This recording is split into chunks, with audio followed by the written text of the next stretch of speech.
Le serpent était le plus rusé de tous les animaux des champs que le Seigneur Dieu avait fait. Il dit à la femme, « Alors, Dieu vous a vraiment dit, vous ne mangerez d'aucun arbre du jardin ?» La femme répondit au serpent, « Nous mangeons les fruits des arbres du jardin.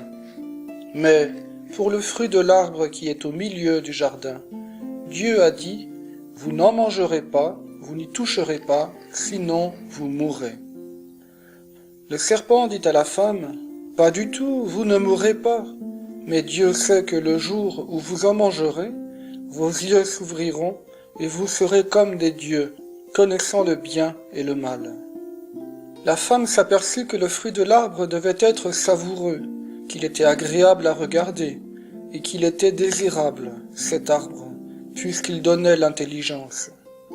Elle prit de son fruit et en mangea. Elle en donna aussi à son mari, et il en mangea. Alors leurs yeux à tous deux s'ouvrirent, et ils se rendirent compte qu'ils étaient nus. Ils attachèrent les unes aux autres des feuilles de figuier, et ils s'en firent des pagnes. Ils entendirent la voix du Seigneur Dieu qui se promenait dans le jardin à la brise du jour. L'homme et sa femme allèrent se cacher au regard du Seigneur Dieu parmi les arbres du jardin. Le Seigneur Dieu appela l'homme et lui dit, « Où es-tu donc » Il répondit, « J'ai entendu ta voix dans le jardin, j'ai pris peur parce que je suis nu, et je me suis caché. » Le Seigneur reprit, « Qui donc t'a dit que tu étais nu? Aurais-tu mangé de l'arbre dont je t'avais interdit de manger ?» L'homme répondit, « La femme que tu m'as donnée, c'est elle qui m'a donné du fruit de l'arbre, et j'en ai mangé. » Le Seigneur Dieu dit à la femme, « Qu'as-tu fait là ?» La femme répondit, « Le serpent m'a trompé, et j'ai mangé. » Alors le Seigneur Dieu dit au serpent, « Parce que tu as fait cela, tu seras maudit parmi tous les animaux et toutes les bêtes des champs. Tu ramperas sur le ventre et tu mangeras de la poussière tous les jours de ta vie. Je mettrai une hostilité entre toi et la femme, entre ta descendance et sa descendance. Celle-ci te meurtrira la tête, et toi tu lui meurtriras le talon. » Le Seigneur Dieu dit ensuite à la femme, « Je multiplierai la peine de tes grossesses. C'est dans la peine que tu enfanteras des fils.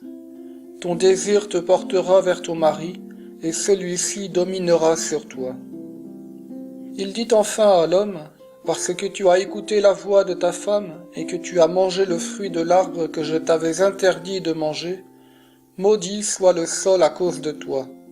C'est dans la peine que tu en tireras ta nourriture tous les jours de ta vie. De lui-même, il te donnera épines et chardons, mais tu auras ta nourriture en cultivant les champs. C'est à la sueur de ton visage que tu gagneras ton pain, jusqu'à ce que tu retournes à la terre dont tu proviens, car tu es poussière, et à la poussière tu retourneras. » L'homme appela sa femme Ève, c'est-à-dire la vivante, parce qu'elle fut la mère de tous les vivants. Le Seigneur Dieu fit à l'homme et à sa femme des tuniques de peau et les en revêtit. Puis le Seigneur Dieu déclara, « Voilà que l'homme est devenu comme l'un de nous par la connaissance du bien et du mal. Maintenant, ne permettons pas qu'il avance la main, qu'il cueille aussi le fruit de l'arbre de vie, qu'il en mange et vive éternellement. » Alors le Seigneur Dieu le renvoya du jardin d'Éden pour qu'il travaille la terre d'où il avait été tiré. Il expulsa l'homme et il posta à l'orient du jardin d'Éden les chérubins, armés d'un glaive fulgurant, pour garder l'accès de l'arbre de vie.